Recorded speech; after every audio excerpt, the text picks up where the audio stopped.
간단하게 자기소개 좀 부탁할게요.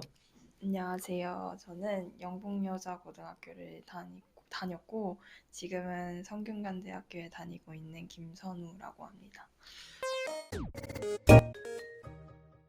교과서도 가져오셨어요. 우리 교과서도 한번 좀, 네, 어, 엄청 너덜너덜한데, 네, 음, 네, 이제 좀 이쪽으로, 네.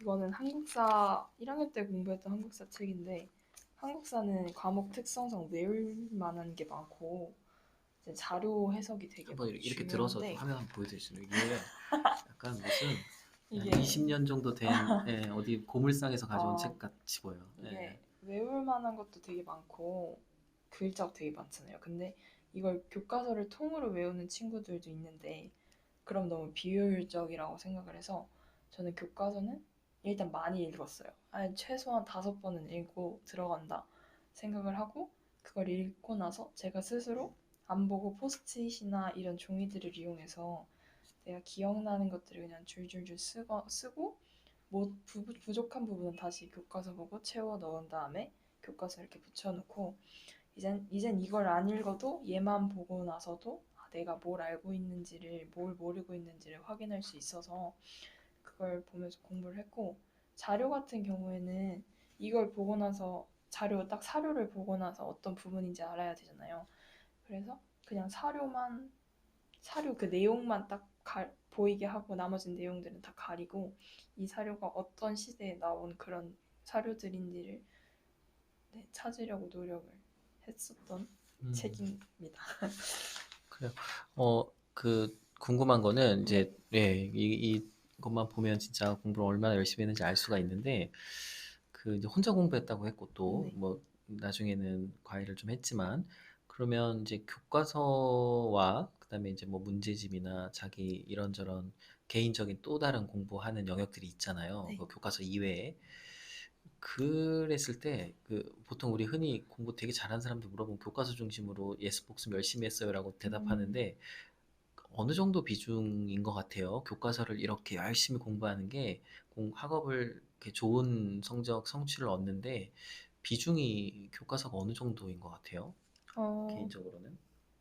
사실 제 고등학교 시험 같은 경우에는 수학은 교과서 비중이 높은 학교도 있고 아닌 학교들이 있기도 음, 한데 저희 학교 같은 경우에는 그래도 교과서에 있는 문제를 많이 내려고 하셔서 교과서가 좀 중요하고 다른 과목도 마찬가지로 교과서가 중요하긴 해요. 진짜 중요하고 저도 공부할 때 교과서에 있는 내용을 가지고 문제를 만들었어요.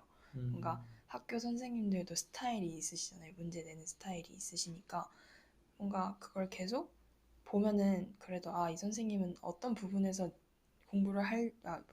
문제를 낼지가 뭔가 느낌이 오는 것들이 있어요. 그럼 그런 거 가지고 제가 한번 문제를 만들어 보고 음, 교과서를 바탕으로 문제를 만들고 그걸 풀면 실제로 그런 문제들이 많이 나와요. 그렇게 많이 하다 음, 보면 음, 내신 문제에서 제가 문제를 실제로 만들었던 거랑 비슷하게 문제가 나오는 경우들도 있어서 저는 네, 문제집도 굳이 많이 살 필요는 없다고 생각을 하고 그냥 많은 문제집을 사는 것보단 하나의 문제집을 사서 그걸 많이 여러 번 풀고 교과서랑 어떤 내용이 다른지 그리고 이런 거는 어떻게 보충할 수 있을지만 좀 한다면 내신은 크게 다른 문제집이 필요하지는 않다고 생각해요. 음, 진짜 교과서 아니면 음, 선생님이 주신 자료나 음. 이런 게 진짜 중요하지. 혼자 다른 문제집 공부하면 정말 바보 같은 짓이라고 생각을 해요. 저는 내신 공부할 때는. 뭐 학원 가서 학원 뭐 그런 네, 문제집만 열심히 한다거나 뭐 이런 되는 거. 게 아니라 수업 시간에 얼마나 많이 듣고 어떤 말씀을 하셨고 어떤 부분이 중요하다고 하는 것들 그걸 체크를 교과서에 하잖아요. 음, 선생님들도 교과서를 바탕으로 공부를 하시니까 수업을 음, 하시니까 그래서 아무리 학원에서 자료를 주고 많은 문제를 푼다 해도 그냥 수업 시간에 놀고 교과서 안 보고 하면 한계가 있어요. 다 맞는 데는 음, 한계가 있고 음, 선생님들도 그걸 아시기 때문에 수업을 잘 들은 학생들, 교과서를 잘 보는 학생들만 풀 수 있는 문제를 한두 문제씩 넣으세요. 그러면은 그러면 어쩔 수 없이 음, 교과서 위주로 공부하고 수업 시간에 잘 들은 친구들이 100점을 받고 다른 친구들은 잘 봐도 90점? 어쩔 수 없이 차이가 나게 되는 결과가 많이 있었던 것 같아요. 그러게요. 근데 제 기억에 따르면 요즘도 그럴 것 같은데 대부분의 친구들이 지금 얘기한 것처럼 교과서 중심으로 선생님 말씀 잘 듣고 수업 열심히 듣고 그렇게 해주면 좋은데 그게 네. 또 좋은 성적을 얻잖아요. 근데 많은 친구들이 잘 그렇게 안 하지 않아요? 네, 그러니까 성적 차이가 나게 되는 게 생기는 거죠. 네, 오히려 오히려 더 더 100점과 그 차, 밑에를 구분하는 건 그 차이다. 네, 그리고 대부분 2학년 때 되면 왜 그러는지 모르겠는데 1학년 성적만을 가지고 자신의 미래를 결정하는 친구들이 있어요. 나는 어, 수시로 못 간다. 나는 정시로 가겠다. 공부 포기할, 학교 공부 안 하겠다.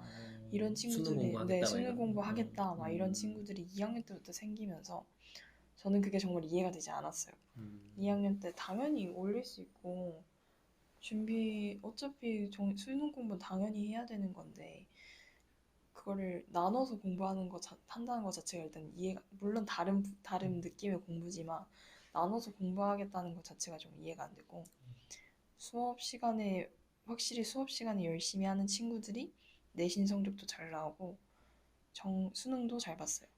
네, 확실히 수업 시간에 집중하고, 어떻게든 뭔가를 알아내려고 하는 친구들이 이미 자세가 준비되어 있다는 친구들이라서 집중력이잖아요, 수업 시간도. 그걸 50분도 못 버텨내는데 수능 시간은 어떻게 그걸 버텨내고 그러겠어요. 그 시간에 깨어있지도 못하는 친구들이.